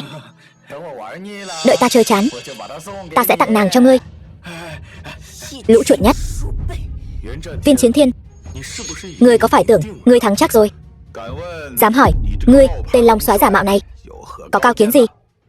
Viên Chiến Thiên, ngươi thật to gan lớn mật, dám mạo phạm long soái. Sao nàng ta lại ở Vân Châu bái kiến Tử Long đại nhân? Chiến thần mạnh nhất sao? Cô ta vừa nói, tên ngốc này lại là long soái. Tư thông với Hoa quốc, mưu quyền xoán vị, mạo phạm long soái, kẻ dưới phạm thượng. Điều nào cũng đều là tội mất. Người ta càng sống càng hiểu chuyện, còn ngươi thì càng sống càng hồ đồ. Ngay cả Tử Long Chiến Thần cũng cung kính như vậy. Chẳng lẽ đây thật sự là Long Soái? Xong rồi, lần này tiêu thật rồi. Chúng ta hãy nghĩ cách cầu xin Long Soái tha thứ đi. Long Soái, bớt giận. Tôi vừa rồi là hiểu lầm. Tôi chỉ giả vờ đầu hàng Bắc Lương Vương, muốn nhân cơ hội cứu ngài ra ngoài. Đúng, chúng tôi tuyệt đối không có hai lòng. Chúng tôi nguyện thề mất trung thành với người. Xin Long Soái giáng tội. Long Soái tha mạng. Tôi vừa rồi chỉ là nhất thời mê muội, xin người hãy nể mặt chị tôi, tha cho tôi một mạng. Nghịch tử câm miệng. Xưa kia Long Soái bình định Bắc Cảnh, rồi ẩn cư ở Vân Châu 2 năm. Nào ngờ chuyện hôm nay, tội của các ngươi chất chồng như núi. Ta nhất định sẽ bẩm báo quốc chủ trị tội. Đặc biệt là ngươi, Bắc Lương Vương. Dù ngươi là bào đệ của quốc chủ, lần này cũng khó thoát khỏi mất mạng. Không ngờ Tử Long Chiến Thần này không chỉ võ nghệ cao cường, mà diễn xuất cũng không kém phần xuất sắc. Vương gia, đây là ý gì? 2 năm trước, chính ta đã đẩy Long Soái xuống vực sâu vạn trượng. Cho dù Long Soái không mất, nhưng vùng tim nhất định sẽ có sẹo. Vừa rồi ta dùng nội thị chi pháp, không phát hiện người này có sẹo. Điều này chứng tỏ hắn chỉ là một kẻ giả mạo. Đúng, ta suýt nữa quên mất chuyện này. Trên người hắn căn bản không có vết thương. Nếu không phải Long Soái, sao có thể khống chế được Long Ngâm Kiếm? Nhưng Long Ngâm Kiếm này cũng là giả. Trừ phi hắn cởi đồ ra, cho chúng ta xem có vết sẹo hay không. Sao? Không dám cởi? Vậy là thật hay giả? Đã rõ như ban ngày rồi. Tiểu Vương, Quốc tử, vừa rồi chỉ là hiểu lầm. Ta chỉ lo lắng cho tên tiểu tử này còn có hậu chiêu thử thăm dò ngài. Ta đối với Quốc tử còn có Bắc Lương Vương là một tấm chân tình. Đúng, chúng ta tuyệt đối không có hai lòng. Chúng ta nguyện ý thề mất trung thành với Quốc tử. Đau không? Không đau. Rất thoải mái Quốc tử. Thoải mái lắm. Là một con chó tốt. Các ngươi không hề đặt Long Soái vào mắt, không sợ Trấn Long Quân Bắc đạp Vân Châu, sẽ đem Vân Châu bách tộc tiêu diệt từng người một, một tên cũng không tha. Tử Long Chiến Thần, sự việc đến nước này thì đừng diễn trò nữa. Bắc Lương Vương phủ của ta đã đem Vân Châu bao vây hoàn toàn. Toàn bộ tổng đốc phủ cũng nằm trong tầm kiểm soát của ta. Ngươi có thể sống qua đêm nay hay không còn chưa biết được. Ngươi làm sao thông báo cho Trấn Long Quân đây? Ý của Bắc Lương Vương là muốn lấy mạng ta. Long Quốc Chiến Thần. Long Quốc Chiến Thần, một chủ một soái. Dưới Long Soái có 4 vị chiến thần. Cái này, vị chiến thần thống lĩnh Đông, Nam, Tây, Bắc, 4 cõi. Trong 4 vị chiến thần, Tử Long Chiến Thần võ nghệ mạnh nhất, địa vị cao nhất, cũng là người được Long Soái coi trọng nhất. Chỉ cần ngươi nguyện ý thần phục ta, bái lại dưới trướng của ta, một ngày nào đó ta thành tựu đại nghiệp. Ta là quốc chủ, ngươi Tử Long chính là Tân Trấn Quốc Long Soái. Quân công, quyền thế, địa vị với ta như mây trôi. Tử Long một lòng trung thành với Long Soái, tuyệt đối không có hai chủ. Tử Long Chiến Thần, ta cho ngươi cơ hội cuối cùng, đừng thử thách sự kiên nhẫn của ta. Ta cũng cho ngươi thêm một cơ hội. Quỳ xuống, khấu đầu, xin Long Soái tha thứ, rồi đem tất cả tội trạng của ngươi báo cáo lên quốc chủ. Ngươi sẽ bị luật pháp trừng trị. Như vậy, ngươi có lẽ còn mất được tử tế một chút. Đủ rồi. Ta thật sự không hiểu, một tên ngốc làm sao lại đáng để các ngươi ủng hộ? Chẳng lẽ đầu óc các ngươi cũng hỏng rồi sao? Không phân biệt được tốt xấu nữa rồi sao? Ba, chị, quốc tử đã nổi giận rồi, đừng quản tên ngốc này nữa, mau xin tha đi. Hắn cũng xứng làm quốc tử. Nghịch tử vô phương cứu chữa, khiến Long Soái chê cười rồi. Không sao, ta vừa hỏi ngươi rồi, ngươi bây giờ còn cảm thấy bản thân nhất định sẽ thắng sao? Tất cả đều nằm trong lòng bàn tay ta. Thế nào mà bại chứ? Tốt lắm. Thời gian sắp đến rồi. Ai vậy? Thiếu gia, người của chúng ta đã mất 9 phần rồi. Làm sao bây giờ? Cái gì? Không thể nào. Ta sớm đã xem qua ghi chép của quân bộ. Trấn Long quân gần đây không có hành động. Các quân đội khác cũng không có dấu hiệu hành quân về Bắc Cảnh. Che mắt. Nhất định là che mắt. Ngươi đừng hòng lừa ta. Bắc Lương Vương quả nhiên lão mưu sâu kế hiểm. Thế mà ngay cả ghi chép quân sự cũng đã chuẩn bị sẵn. May mà Long soái đã bày mưu tính kế từ xa. Nếu không thì muốn ép con cáo già này lộ diện là chuyện tuyệt đối không thể. Càng không nói đến việc bắt quả tang hắn. Các ngươi đừng hòng vu oan giá họa. Như vậy căn bản không xứng với chúng ta. Ngươi nói không sai. Trấn Long quân quả thật căn bản không có bất kỳ hành động nào. Quân đội ở những nơi khác căn bản không kịp chi viện. Nhìn khắp bốn phương Long quốc, quả thật ta căn bản không có quân có thể dùng. Nhưng có một đội quân không chịu sự điều khiển của ai khác. Ngay cả người Bắc Lương Vương cũng không có quyền can thiệp. Còn dám lớn tiếng mà không biết xấu hổ. Làm sao có thể có loại quân đội này? Ngươi là nói Ngự Lâm quân, quân trưởng Mục Võ Đạo.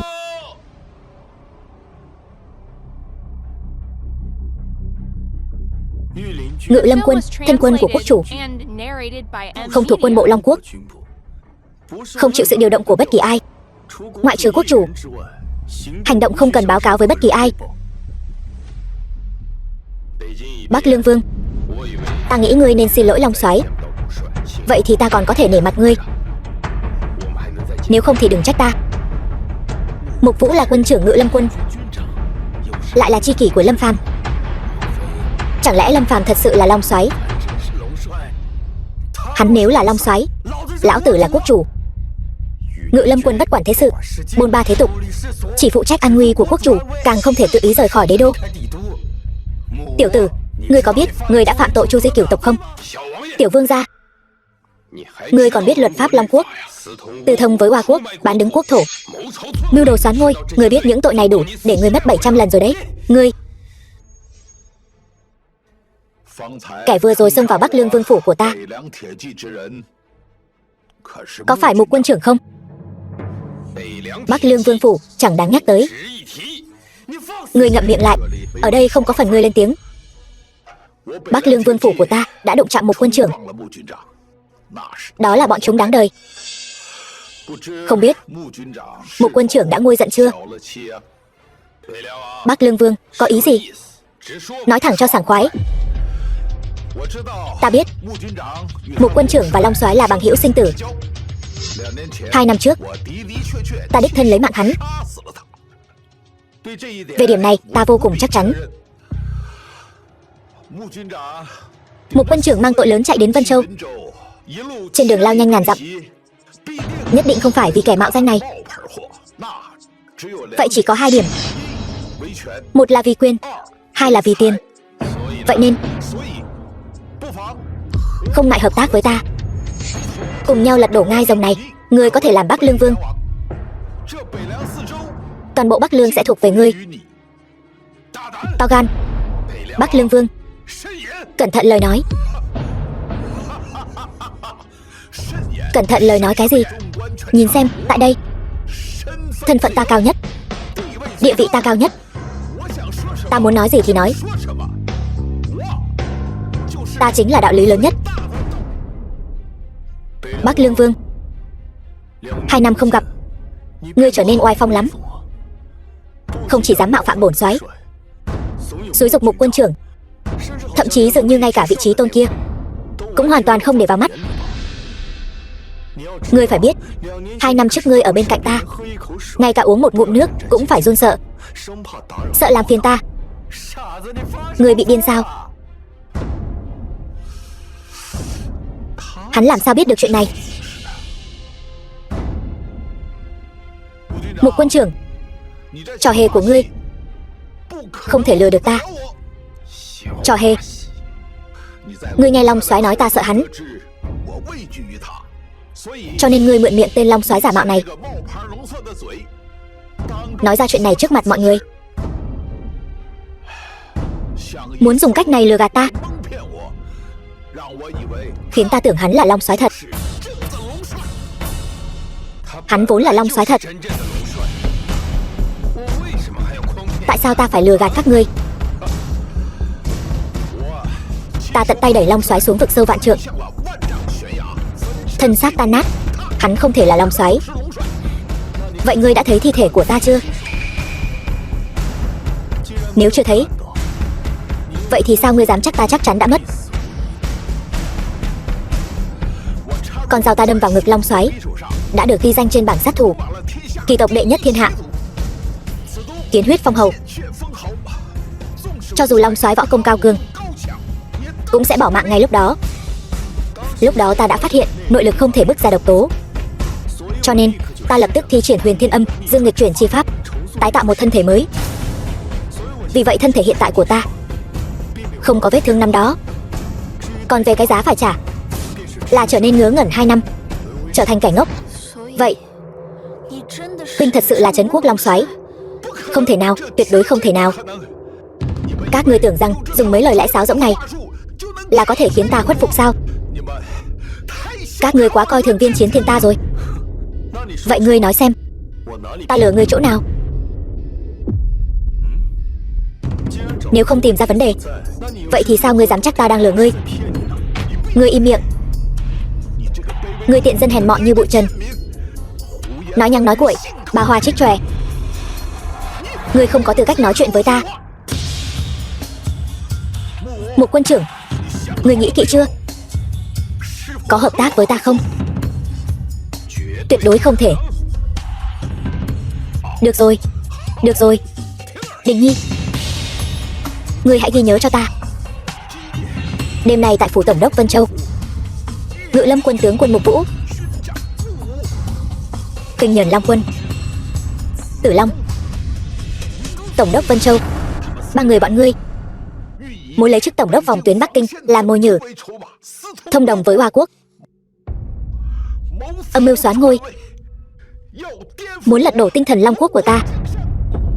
Bắc Lương Vương ngậm máu phun người.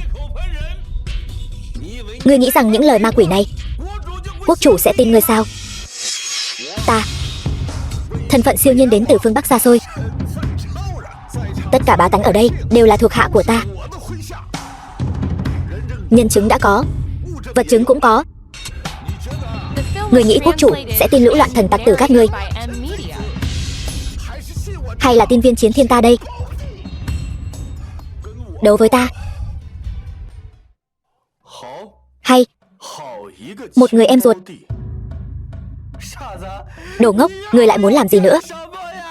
Ngươi, chính vì ngươi là em ruột của quốc chủ, thân phận siêu nhiên, cho nên hôm nay ta mới mời một quân trưởng đến, còn có Tử Long cùng ta diễn vở kịch này. May mà mọi nỗ lực đều không uổng phí. Dù các ngươi nói gì, ta cũng sẽ không tin. Cung nghênh quốc chủ. Cung nghênh quốc chủ.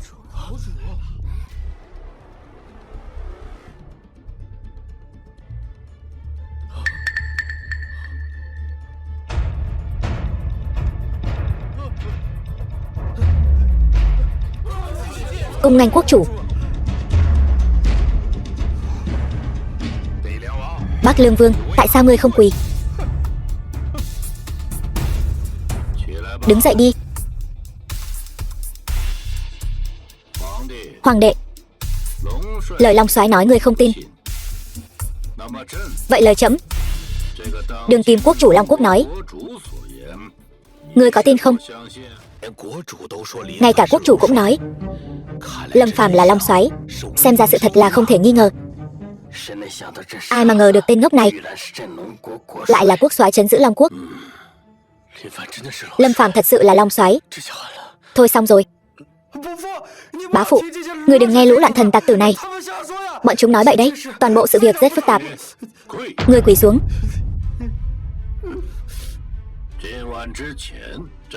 Trước tối nay trẫm đã đến Vân Châu.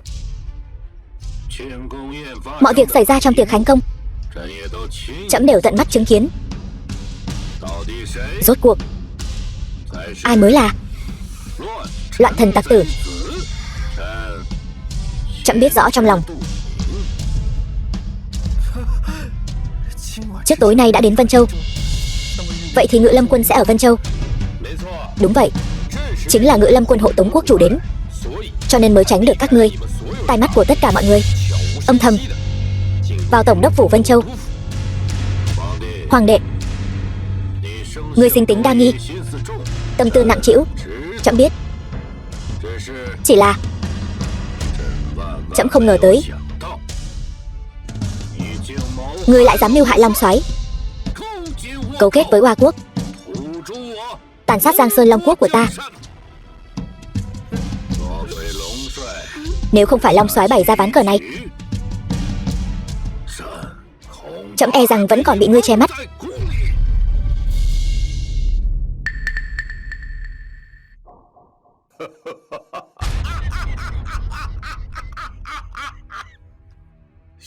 Giống, thật giống.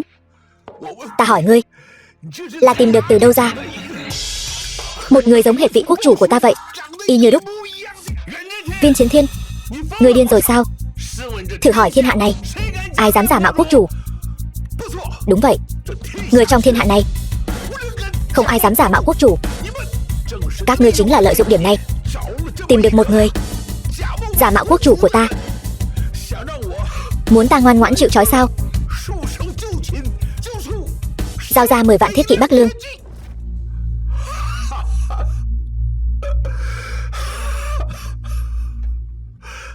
Một người Long Soái giả, một người quốc chủ giả. Rốt cuộc ai là kẻ đứng sau các ngươi? Là ngươi sao? Là ngươi. Ba sao vậy? Ngươi mới là kẻ đứng sau thực sự. Ba đừng làm con sợ. Ba con là Đình Nhi đây ba. Đình Nhi, lại tìm được một người giống hệt Đình Nhi của ta. Ngươi lừa ta. Ngươi thật sự lừa ta. Các ngươi không lừa được ta. Dậy đi. Đình Nhi, là ta đã lấy mạng ngươi. Ba, Đình Nhi của ta. Đình Nhi, không phải. Ngươi là kẻ giả mạo. Ngươi không phải Đình Nhi của ta. Đình Nhi của ta đâu? Đình Nhi của ta đâu?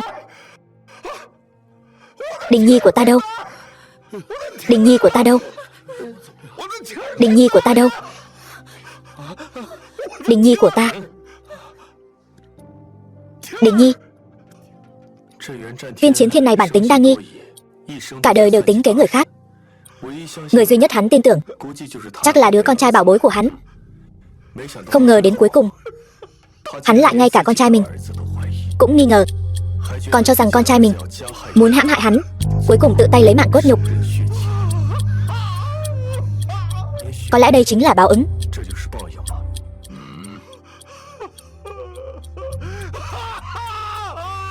Mục Vũ, có. Áp giải Bắc Lương Vương xuống, điều tra kỹ lưỡng tội ác hắn gây ra những năm qua. Trở về kinh, trẫm muốn đích thân xem xét. Dạ. Đình Nhi, đi. Đi.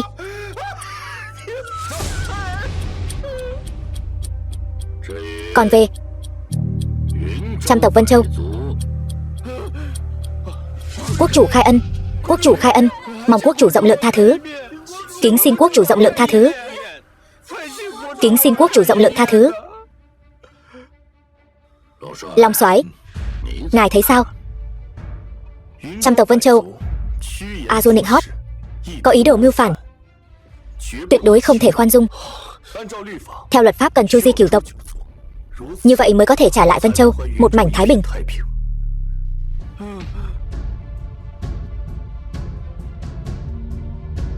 Quốc chủ Long Soái, cục diện và lên án hôm nay, Lâm Thanh có trách nhiệm không thể chối bỏ.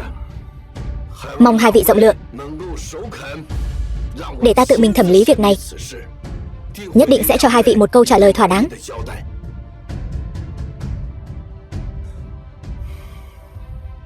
Được. Muội nhìn ta suốt dọc đường, mặt ta có gì sao? Muội chỉ là cảm thấy mọi chuyện xảy ra hôm nay cứ như một giấc mơ. Người luôn ở bên muội suốt 2 năm qua lại chính là Trấn Quốc Long soái lừng lẫy. 2 năm nay, người bầu bạn với muội không phải Trấn Quốc Long soái gì cả, mà là tên ngốc Lâm Phàm. Và từ nay về sau, người luôn ở bên muội, yêu thương muội, che chở cho muội cũng đều là tên ngốc Lâm Phàm. Huynh như vậy có tính là tỏ tình không? Đương nhiên là không rồi, mà là cầu hôn.